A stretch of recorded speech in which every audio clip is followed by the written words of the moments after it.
The gate was tall, black, and cold under her trembling fingers. Rain had soaked through her only good blouse, and the travel bag in her hand held everything she owned in the world, which was almost nothing. She stood there for almost 10 minutes, staring at the brass doorbell, too ashamed to press it, too desperate to walk away. Because behind that gate lived the same woman she had once laughed at. The same woman she had called foolish. The same woman she had told, to her face, "You will regret marrying a poor carpenter." Now, 5 years later, it was Vivian who was poor. It was Vivian who was broke, homeless, and holding a hungry child on her hip. And the woman behind that gate was now the wealthiest, most respected businesswoman in all of Rivergate. Vivian took a deep breath, closed her eyes, and finally pressed the bell. What happened next would change both of their lives forever. Welcome to African Family Stories. If you're new here, kindly like, subscribe, and comment. And stay with us through this story. 5 years earlier, in the quiet town of Ipitu Hills, two girls walked home from the market every single evening, laughing so loudly that neighbors would peep through their windows just to see what was funny this time. Adaeze and Vivian had been friends since they were 6 years old, back when their biggest problem was who got the last piece of boiled corn. They shared clothes, shared secrets, shared dreams. But as they grew into women, one truth slowly became impossible to ignore: they wanted very different lives. Adaeze believed that a good life was something you built with your own two hands, brick by brick, year by year. Vivian believed that a good life was something you found, usually in the pocket of a rich man. It wasn't that Vivian was lazy. She simply believed poverty was a trap that hard work alone could never escape. Adaeze, she would say, shaking her head, "You can suffer and struggle for 20 years and still be poor. But one good man, one wealthy man, can change your life in one night. Why struggle when you can be rescued?" Adaeze would only smile and reply, "Because rescue can be taken back, Vivian. What I build with my own hands, no one can ever take from me."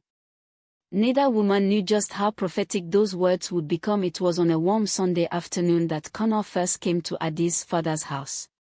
He was a cabinet maker, a carpenter with rough, calloused hands and sawdust permanently dusted into his hair. He owned nothing but a small rented workshop, one old toolbox, and a heart full of dreams. He sat across from Adaeze on her father's veranda, twisting his cap nervously in his hands, and said the words that would define the rest of her life. "I don't have money to give you jewelry, Adaeze. I don't have a car. I don't even have my own house yet. But I promise you this: I would rather build something that lasts than give you something that disappears." Adaeze said yes. When Vivian heard the news, she nearly dropped a plate of jollof rice in her hands. "You said yes to a carpenter. Adaeze, are you insane? Do you know how many rich men in this town would marry you in one heartbeat?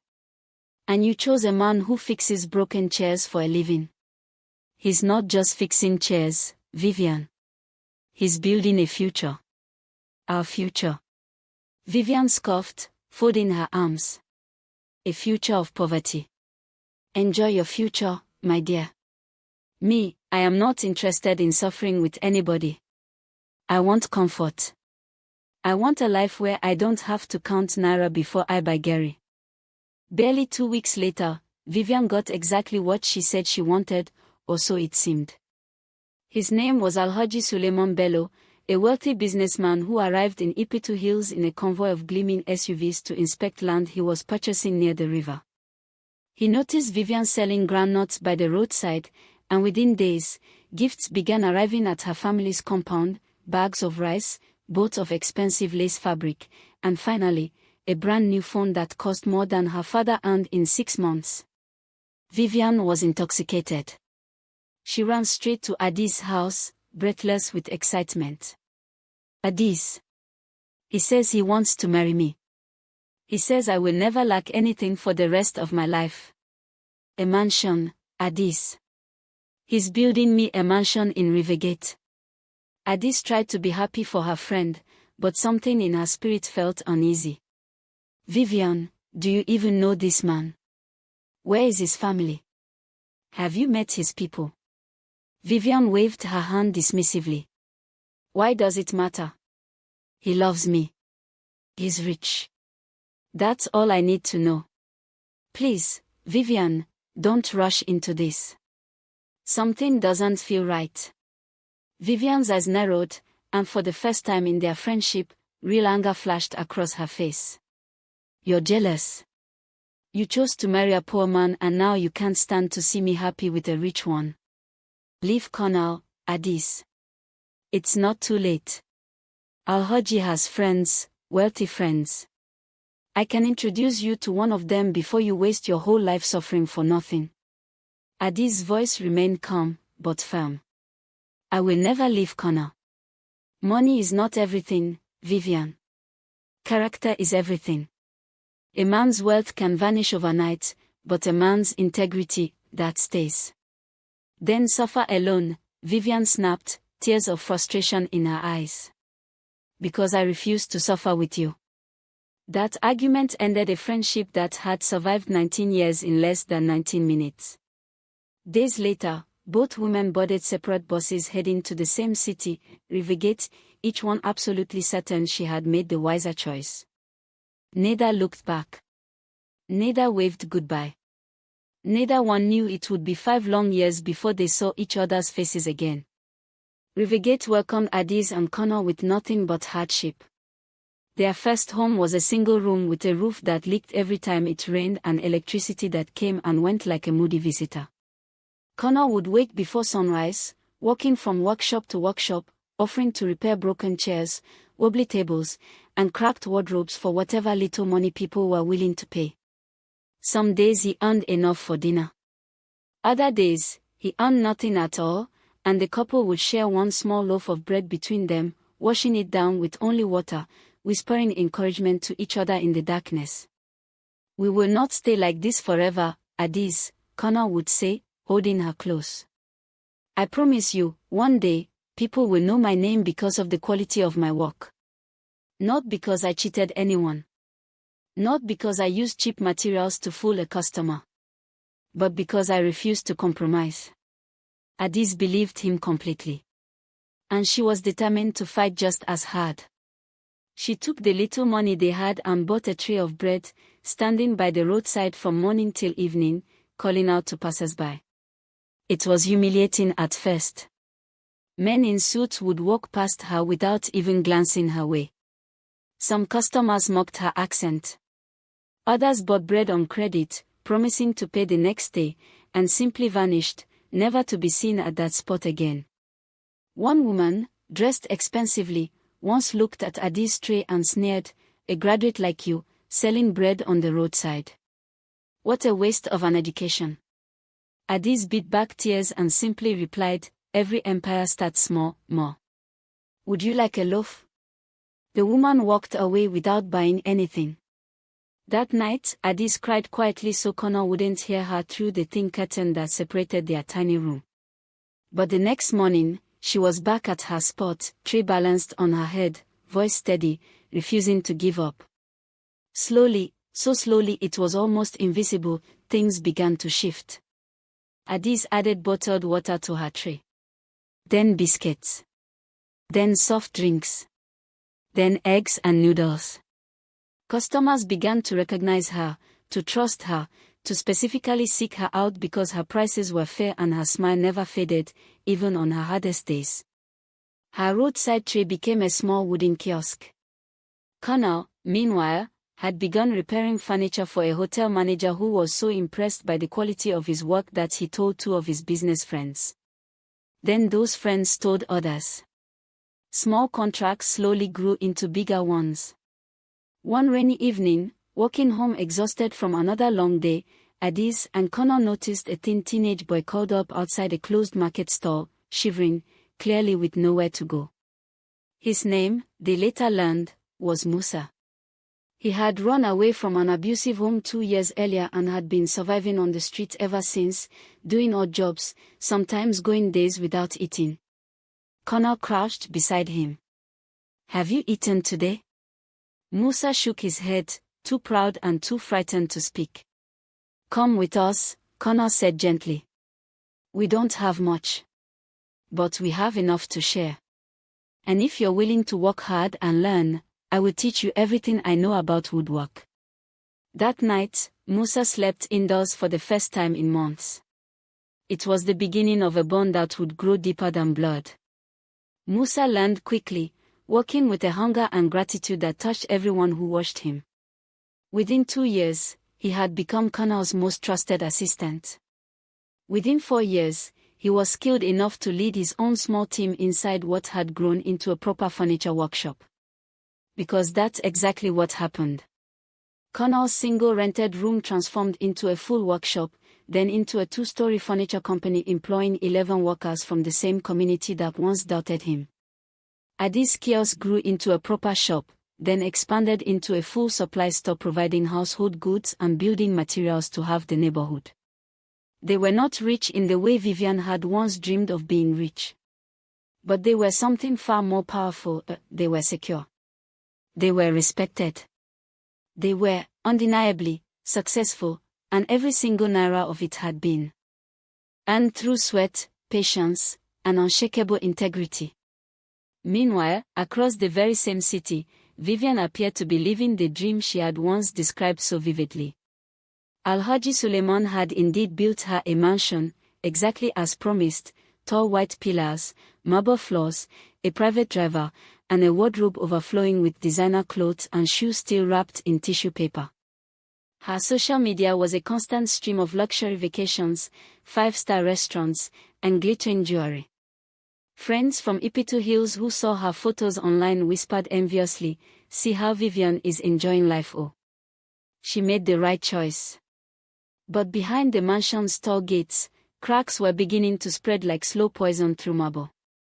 Alhaji Suleiman began disappearing for days at a time, offering only vague explanations about urgent business in cities Vivian had never heard of. He carried a second phone that he guarded with his life, one that buzzed constantly with messages he never let her see. Late-night phone calls would abruptly stop the moment Vivian entered a room. When she asked questions, his answers grew shorter, colder, more irritated. "Why are you interrogating me like a police officer?" he snapped one evening. "Is this not the life you wanted? Enjoy it and stop asking unnecessary questions."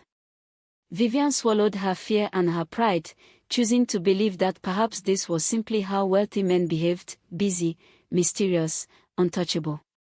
But one afternoon, while searching for a document in his office drawer, her fingers brushed against something that made her blood run cold. Inside it, marriage documents, official, legal, dated nearly 15 years earlier, bearing Alhaji Suleiman's name beside another woman's. Beneath the documents, photographs. A woman. 3 children. A whole entire family living comfortably in a city 3 hours away, completely unaware, or perhaps completely aware, of Vivian's existence. Her hands shook so violently the paper slipped from her fingers and scattered across the floor. When Alhaji Suleiman found her that evening, paper still in hand, tears streaming down her face, his reaction was not shame. It was not guilt. It was cold, calculated fury. "So you've been going through my things," he said, his voice eerily calm. "Let me remind you of something, Vivian. This house, not yours. This car, not yours. Those clothes on your body, not yours. Everything you are wearing, everything you are standing on, everything you are breathing in this compound belongs to me. Remember that before you decide to raise your voice at me again." Vivian's whole body trembled. "You lied to me. You made me believe I would be your wife. Your only wife." He simply turned and walked away, leaving her standing alone in a mansion that suddenly felt more like a prison than a palace. Months passed in tense, suffocating silence. And then, on an ordinary Tuesday afternoon, a black car pulled into the compound. A woman stepped out, dignified, composed, 3 children trailing behind her. She walked into the house as though she owned it, because, in truth, she did. Alhaji Suleiman's real, legal wife had arrived, and she had come to reclaim her territory. The confrontation was brief and brutal. Within 72 hours, Vivian's clothes were packed into black bags and placed outside the gate. Her allowance was cut off instantly, as though a switch had been flipped. The driver who once took her shopping now refused to even look at her. Friends who had once flooded her comment sections with heart emojis and praise stopped answering her calls entirely. The mansion, the cars, the jewelry, none of it had ever truly belonged to her, and now, exactly as Adaeze had warned her 5 long years ago, it had all disappeared overnight. Vivian found herself renting a cramped, single room in one of Rivergate's poorest neighborhoods, her savings reduced to almost nothing. She sold the last of her designer bags for a fraction of their original price just to afford rent and food for 1 more month. Nights were long, filled with silent tears and the crushing weight of regret. She thought constantly of Adaeze's words she had once dismissed so arrogantly. "What I build with my own hands, no one can ever take from me." Vivian finally understood, painfully and completely, exactly what her old friend had meant. While Vivian's world was collapsing, Adaeze and Connor faced the single greatest crisis of their business. A prominent hotel owner in Rivergate had placed an enormous order, dozens of custom luxury bedroom sets for a hotel renovation, a contract large enough to change their lives forever. Connor's team worked around the clock for weeks, pouring skill and pride into every joint, every polish, every finishing detail.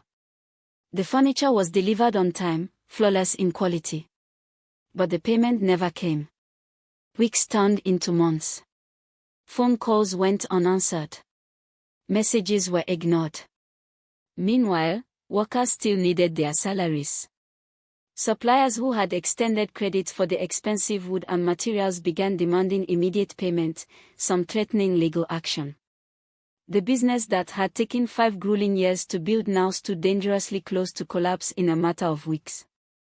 Adaeze sat across from Connor one night, the account book spread open between them, both of their faces heavy with worry. "If we don't pay the workers this week, we lose them," Connor said quietly. "And if we lose our best workers, we lose everything we've built." Adaeze closed her eyes for a long moment. Then she made a decision that would test everything she believed in. "We used the land money," she said. Connor's head snapped up. "Adaeze, that money took us 3 years to save. That was supposed to be the foundation of our own home." "I know," she said, her voice steady despite the ache in her chest. "But Connor, our name, our reputation, that is worth more than land. If we fail our workers now, if we fail the people who trusted us, we lose something money can never rebuild. Land can wait. Integrity cannot." Every worker was paid in full that week. Every supplier received their money. Their savings were completely wiped out, but not a single promise was broken. For the following month, Adaeze personally visited the hotel owner's office nearly every single day, calm, respectful, but absolutely relentless, refusing to be dismissed or ignored. "I understand you are a busy man," she told him during one visit, standing firm despite the receptionist's repeated attempts to turn her away. "But my workers have families. My suppliers have businesses. We delivered exactly what was promised, exactly on time, with the highest quality. I am simply asking that you honor your own agreement." Her persistence, paired with her unwavering respect, eventually earned her a private meeting with the hotel owner himself. Impressed, not just by the flawless furniture, but by the sheer dignity and determination of the woman standing before him, he finally released full payment, along with a personal apology for the delay. "In all my years in business," he told her, "I have never met someone who fought this hard for what was rightfully theirs, without ever raising her voice or making a single threat. I want to give your company an even larger contract. People like you deserve to succeed." Word of Adaeze's integrity spread rapidly across Rivergate's business community. Contracts multiplied. Their reputation, once fragile, became their greatest asset. It was during this season of quiet triumph that Vivian, sitting alone in her small rented room finally opened her old, cracked phone and searched for the one name she hadn't dared to think about in years. Adaeze's face appeared instantly, a photograph from a local business feature, radiant, confident, standing proudly in front of a thriving supply store with her name printed clearly above the entrance. Vivian stared at the screen for a long time, shame and longing tangled together in her chest. She had nowhere else to turn. The next morning, she dressed in her best remaining outfit and made the long journey across the city to the address she found listed beneath Adaeze's business page, a beautiful family home behind a tall black gate. Which brings us back to where our story began. Standing at that gate, rain soaking through her clothes, Vivian finally found the courage to press the bell. A house helper opened the door, took one look at the exhausted woman, and called for Adaeze. When Adaeze stepped outside and saw who was standing at her gate, she froze completely still. 5 years had aged them both, but there was no mistaking those eyes, the same eyes that once laughed beside her every single evening on their walk home from the market. "Vivian," Adaeze whispered. Vivian's carefully held composure shattered instantly. Tears poured down her face as she fell to her knees. Right, "Adaeze, I'm sorry. I'm so sorry. You were right about everything. I have nothing left. Please, I'm begging you, help me." For one long, heavy moment, Adaeze said absolutely nothing. Then she stepped forward, reached down, and gently pulled her old friend up into her arms. "Come inside," she said softly. "You're soaked." Inside the warm, comfortable home, over steaming cups of tea, the two women finally spoke honestly for the first time in 5 years. Vivian confessed everything: the discovery of the hidden wife, the humiliating expulsion from the mansion, the crushing months of poverty that followed. Adaeze listened without a single trace of judgment or bitterness in her expression. "I chased appearances," Vivian admitted quietly, staring down at her trembling hands. "I thought comfort was the same thing as security. I was wrong about everything, Adaeze. And I was cruel to you when you tried to warn me." "You don't have to apologize for that anymore," Adaeze said gently. "What matters now is what you choose to do next." "I have nothing left to choose from," Vivian whispered. Adaeze reached beneath the table and placed 2 sealed envelopes in front of her old friend. "Open them." Vivian's fingers trembled as she opened the first envelope, 6 months of rent already paid in full for a modest, safe apartment. Inside the second envelope was the signed lease for a small neighborhood shop, along with enough starting capital to stock it with bread, bottled water, soft drinks, and basic household groceries, almost identical to the very first steps Adaeze herself had taken 5 years earlier. Vivian broke down completely, sobbing into her hands. "Adaeze, I don't deserve this. Not after everything I said to you. Not after how I treated you." "This isn't charity, Vivian," Adaeze said firmly, holding her friend's still-streaked face gently between her hands. "This is a loan. As your business grows, you will repay it, little by little. And one day, when you're standing strong on your own feet, you will use what you've learned to help another woman rebuild her life, exactly as I am helping you today. That is the only condition. Do you accept it?" Vivian nodded through her tears, unable to find the words to properly express her gratitude, her shame, and her overwhelming relief all at once. Several months later, Vivian stood proudly behind the counter of her own small neighborhood shop, greeting customers by name, carefully counting her earnings each evening, learning, for the very first time in her life, the deep, quiet satisfaction of building something entirely with her own hands. Her shop was modest. It was nowhere near the size of the mansion she once called home. But it was hers. Truly, completely hers, and no one could ever walk in one day and take it away. Not far away, Connor's furniture company continued expanding, now training a new generation of young apprentices exactly as he had once trained Musa, who now proudly ran his own workshop team. Adaeze's supply business had grown to support dozens of families throughout the community. And on quiet Sunday afternoons, Two women who had once been the closest of friends, then bitter strangers, now sat together again, watching their children play in the same street, finally understanding a truth that no amount of money or mansion had ever been able to teach them.